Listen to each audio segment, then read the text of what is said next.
ପିଲାମାନେ क्वेश्चन हमको कोन देजी ना दुईटी मुद्रा टॉस कले केवल टी आसीबार संभाव्यता निरूपण कर हला केमते हम जल्दी कहि पागा हला तो दुईटी मुद्रा को टॉस कले से कहूची कोन केवल टी आसीबा आमे तार सिस्टमैटिकली यदि करा चाहबा तो ताले प्रथमे कोन लिखिबा ना दुईटी मुद्रा को टॉस कले दुईटी मुद्रा को टॉस कले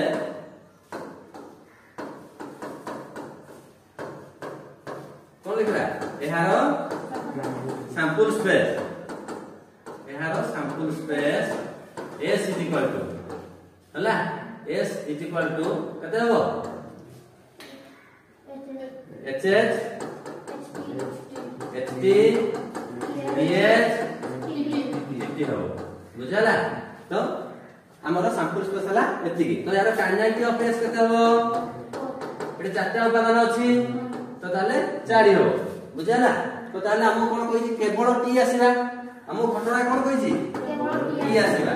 तो मने करो घटना टी e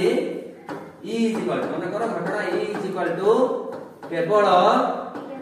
टी आसीबा केवल टी आसीबा बुझला तो kinetic of e is equal to कते हो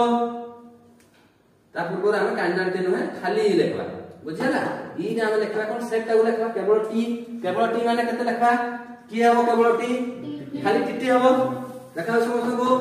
तो ताले घटना भीतर की रहबो टीटी रहबो तो ताले kinetic of e is equal to कते 1 तो probability of e is equal to kinetic of e bye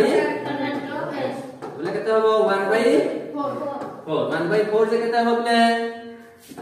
0.25 Tomar answer होला कते 0.25 तो सेही बडी तो माने पय गोटे काम दिया गला जे दुईटी मुद्रा को टॉस कले केवल टी न आसीबा बुझियाला केवल टी न आसीबार संभावना निरूपण कर हला टी आसीबो नाही याको करी तमे आनिबो।